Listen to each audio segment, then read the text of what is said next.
Today, I want to share with you a few clips from a coaching session last year where we talked about the importance of setting goals and how to ensure you can actually achieve them.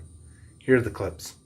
Generally, people make goals about 40 to 50% less than what they can actually achieve, mainly because we are really bad at estimating what we can achieve. There's a common misnomer that you overestimate what you can do in a year, but you underestimate what you can do in 10 years, right? When you're setting goals, what I would suggest is focusing on creating SMART goals. Have you heard that term before? Close. Specific, measurable, attainable, realistic, and timely. Yeah. So every goal you set must be time locked. If it's not time locked, it's not a goal, it's an aspiration. There's nothing wrong with having aspirations, but keep in mind the difference between an aspiration and a goal is aspiration is it's nice to have, and a goal is I will achieve this. Right? So specific means being able to describe the goal in detail. Measurable means something you can track your progress. Right? So if a good example is saying you'll be able to hold your breath for a minute. That's something you can track. You can measure your progress towards having your goal, right?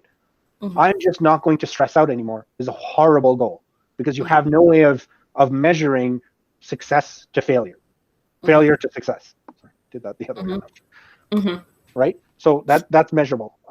Attainable means it like setting a goal right now for you're going to make $1 billion in a week, that's just going to demotivate you, right? But setting a goal that within the next 90 days, you're going to land a high paying client, that's something you can achieve, right? It's something you can attain. It's something that is within your grasp. Your goals should always be within the last 15 to 20% of your capabilities. Those goals are going to ensure you're working towards accomplishing it. If it is less than that, it's like taking a class that you've already taken just so that you can get an A in it. You've just wasted time. Great, you got an A, means nothing. You didn't learn anything. There was no progress, right? So attainable, realistic. Again, attainable and realistic are kind of similar. Like don't go, hey, I'm going to fly off a bridge in a week when you haven't built anything to fly or anything like that. Like it has to be something that you can achieve. So it's kind of covered twice in attainable and realistic. And T is timely, which is one of the most important ones. Being able to time lock it, being able to set in stone in 90 days, in a week. Because keep in mind, with measuring and time, you're going to have two dimensions that helps you chart your trajectory. Two dimensions that's going to help you very easily identify if what you're working towards is a goal that you're going to accomplish, or if you need to start doing something now to make a change to hit that target, right? Exactly. I'm going to talk to 10 people per day so I can land a high-paying client that pays X dollars by Y days. Right? No, more measurable means there's something you can measure. So you can measure your progress towards accomplishing the goal. Goals shouldn't be binary. So goals shouldn't be you've done it or you haven't done it. Goals should be scalar. So there should be a spectrum of I haven't achieved my goal, I'm halfway to achieving my goal, I fully achieved my goal. You need to be able to measure that progress. So like I'm going to be able to bench press 300 kilograms within 90 days. Now I can only bench press 50 kilograms, right? You can track that progress over time. There's a very clear indicator.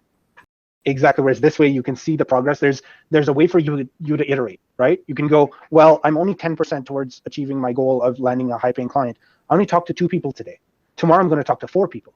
Oh, I'm 20% of the way there. Great. So day after, I'm going to talk to 30 people. And all of a sudden now I'm, an extra 40% towards reaching the goal, right? So being able to track that progress towards a goal is super important because like you said, it becomes a hypothetical of I haven't achieved it yet. And because you don't know how to iterate towards it, the learning curve is like a straight line up as opposed to being just a gradual increase. So one thing I recommend is every day set one major goal and 3 minor goals. Doesn't matter what they are. Every day you should have 1 major goal and 3 minor goals. Every week you should accomplish 7 major goals, right? Okay.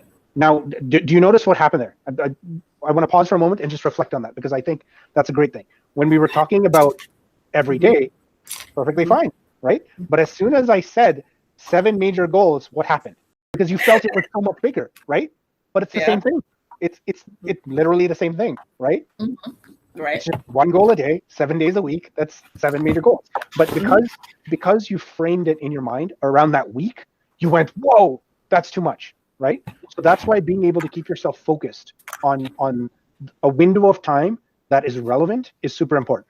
That's why making sure your goals are timely and measurable is very important.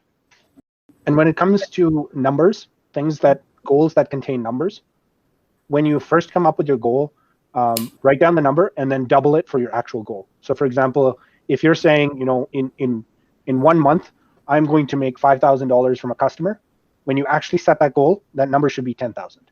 And the reason is because you will naturally try and underestimate what you can achieve.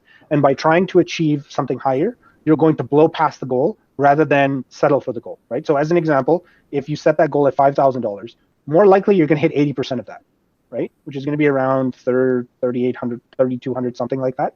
But if you set that goal for $10,000, you're going to hit 80% of that, which is now $3,000 more than your $5,000 goal.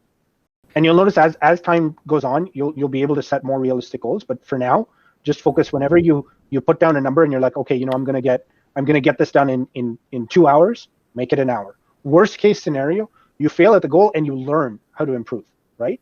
If you are accomplishing every single goal every single day, you're probably not pushing yourself, right?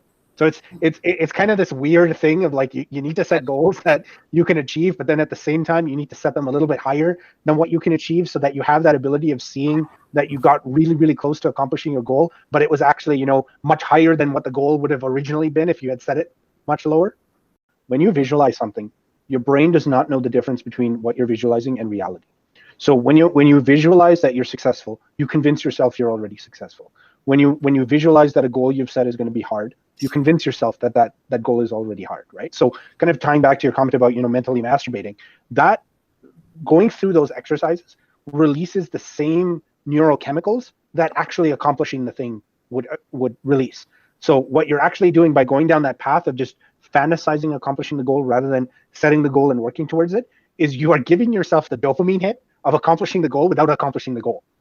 The same thing happens is when you talk to someone about your goals, is when they validate as soon like that is one of the worst things you can do aside from talking to a coach about it. Talking to someone about a goal, as soon as they validate it, as soon as they give you positive, like that's a great goal to have, or that's really ambitious, that's exciting, you are going to get the same release as if you accomplished the goal, and you are going to take that motivation away from reaching the goal, right? Why accomplish a goal when you can just sit there talking about all the goals and get the same chemical release that you can, right? I hope you found that clip useful. Let me know in the comments below, at what interval do you set your goals? Do you set daily, weekly, and monthly goals, or do you only set monthly and yearly goals? As always, be sure to smash that like button and subscribe for more videos that I release every Wednesday. If you're a first-time freelancer, business owner that's struggling with some aspect of your business and you're finding it challenging to predictably get more customers, in the description you'll find a link for a complimentary one-on-one strategy session where we'll dive deep into what you're trying to do and create a step-by-step plan to get you to where you want to be.